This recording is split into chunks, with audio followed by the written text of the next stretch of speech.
श्री गणेशाय नमः। नारायणं नमस्कृत्यं नरं चैव नरोत्तमः देवी सरस्वती व्यासं ततो जयमुदीरये। नमोऽस्तु अनन्ताय सहस्रमूर्ते सहस्रपादाक्षसरोद्भावे सहस्रनाम्ने पुरुषाय सहस्रते सहस्रकोटियुगधारिणे नमः। नमः कमलनाभाय नमस्ते जलसायने नमस्ते केशवानन्द वासुदेव नमोस्तुते। वसुदेवं सुतं देवं कंसचाणूरमर्दनं देवकी परमानन्दं कृष्ण वन्दे जगद्गुरोः। गुरु ब्रह्मा गुरुर्विष्णु गुरुर्देवो महेश्वरः गुरुर्साक्षात् परब्रह्मा तस्मै श्री गुरुवे नमः। अतः माघ कृष्ण पक्ष एकादशी व्रत कथा प्रारभ्यते। युधिष्ठिरो उवाच। राजा युधिष्ठिर पूछा है कि हे कृष्ण, माघ मास के कृष्ण पक्ष एकादशी का क्या नाम है, सो कृपा करके मुझे बताइए। क्या नाम है, क्या विधि है, क्या किस देवता का पूजन होता है, सो कृपा करके बताइए। तब भगवान कृष्ण बोले कि हे राजन, आप ध्यान लगा के सुनो। माघ के कृष्ण पक्ष के एकादशी का व्रत का माहात्म्य मैं तुम्हें बता रहा हूँ। एक बार दानव ऋषि ने पुलस्त ऋषि से पूछा था, वही कथा मैं आपको बता रहा हूँ। एक समय दानव्य ऋषि ने पुलस्त ऋषि से पूछा है कि हे ब्रह्मन, मनुष्य मृत्यु लोक में ब्रह्मत्या आदि महान पाप, दूसरे धन की चोरी, दूसरे की उन्नति देखकर ईर्ष्या आदि करते हैं, परंतु फिर भी वे नरक में न जाए, ऐसा कोई कारण है? वह न जाने कौन सा अल्पदान या अन्य अल्प परिश्रम करने से सब आप कृपा करके मुझे बताइए। इस पर पुलस्त ऋषि बोले कि हे महाभाग, आपने मुझसे अत्यंत गंभीर प्रश्न पूछा है। इसको ब्रह्मा विष्णु इंद्र आदि भी नहीं जानते, परंतु मैं आपको यह गुप्त तत्व अवश्य बताता हूँ। माघ मास के आने पर मनुष्य को स्नान आदि से शुद्ध होकर रहना चाहिए। इंद्रियों को वश में करके तथा काम क्रोध लोभ मोह ईर्ष्या अभिमान आदि का त्याग करें। भगवान का स्मरण करना चाहिए। हाथ पैर धोकर पुख्य नक्षत्र में गोबर कपास तिल मिलाकर कंडे बनाना चाहिए, यानी पिंडोली बनानी चाहिए। वह इन कंडों से 108 बार हवन करें। यदि इसलिए मूल नक्षत्र द्वादशी हो तो नियम से करें। स्नान आदि नित्य क्रिया से शुद्ध होकर भगवान की पूजा कीर्तन करना चाहिए। एकादशी के दिन व्रत और रात्रि में जागरण करें तथा हवन करना चाहिए। दूसरे दिन धूप दीप नैवेद्य से भगवान की पूजा करें। पूजा करके खिचड़ी का भोग लगाना चाहिए। इस दिन कृष्ण भगवान का पूजन करना चाहिए। पेठा नारियल सीताफल या सुपारी सहित अर्घ देना चाहिए। फिर स्तुति करनी चाहिए कि हे नाथ, हे भगवान, आप असुरों को शरण देने वाले, आप संसार में डूबे हुए का उद्धार करने वाले, हे पुंडरीकाक्ष, हे कमल नयन, हे विश्व भावन, हे जगत गुरु, आप लक्ष्मी सहित मेरे इस तुच्छ अर्घ को आप स्वीकार कीजिए। स्वीकार करें। इसके पश्चात ब्राह्मण को जल भरा कुंभ का दान करना चाहिए, यानी घड़े का दान करना चाहिए। ब्राह्मण को गौ का दान, तिल का पात्र भी देना चाहिए।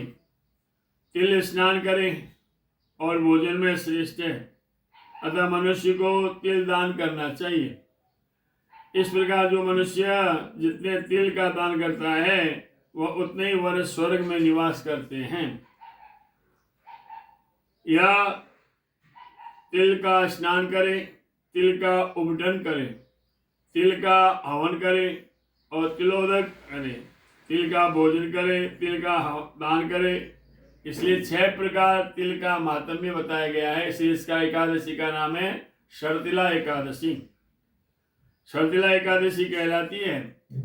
इससे अनेक प्रकार के पाप नष्ट हो जाते हैं। नारद ऋषि बोले कि हे भगवान, आपको नमस्कार है। इस शर्तिला एकादशी का क्या पुण्य है, क्या कथा है, सो मुझे बताइए। तो भगवान कृष्ण बोले कि हे नारद, मैं तुमसे आंखों देखी सत्य घटना बताता हूँ।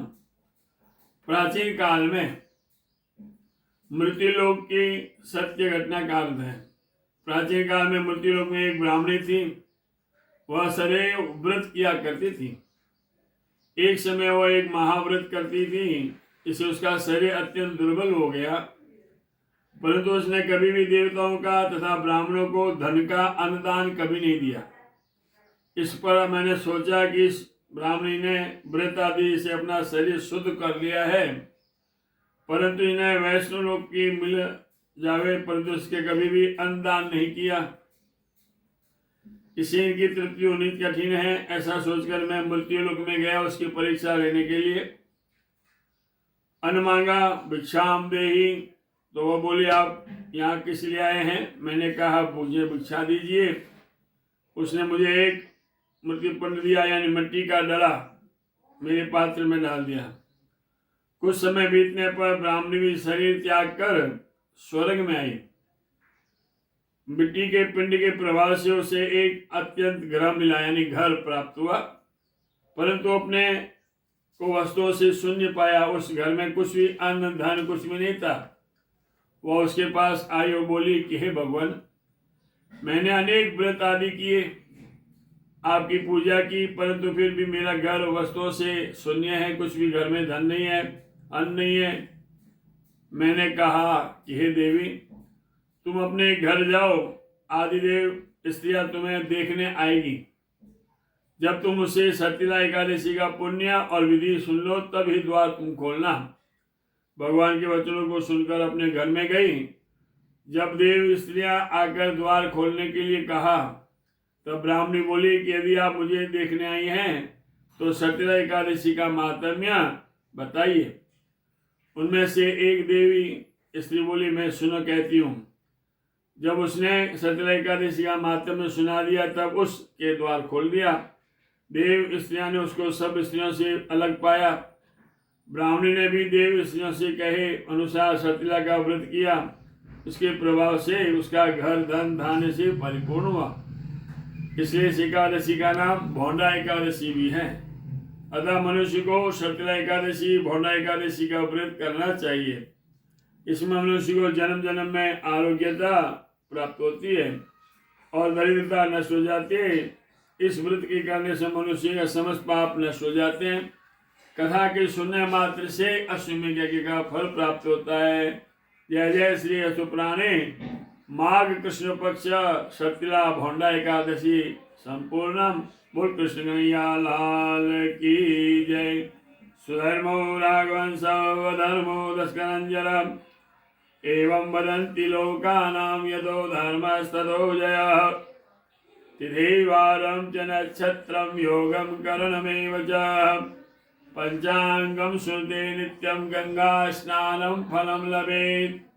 आज जाकर के ठाकुर जी ने माघ कृष्ण पक्ष एकादशी शनिवार, एकादशी 32 घड़ी 38 पल, ज्येष्ठा नक्षत्र, शर्तिला एकादशी, भौंडा एकादशी व्रत सर्वे सर्वा। काल मारस रविवार, गणतंत्र दिवस, 13 सोमवार, प्रदोष व सोम प्रदोष, 14 मंगलवार और अमावस्या मौनी अमावस्या बुधवार, चंद्र दर्शन एकम गुरुवार। मंगलम भगवान विष्णु मंगलम गरुड़ध्वज मंगलम पुंडरीकाक्ष मंगलाय स्तनोहरि। बोल कृष्ण कन्हैया लाल की जय। श्री कमल व्यास का सबको भक्तों को जय श्री कृष्ण चेन्नई से जय जय श्री राधे।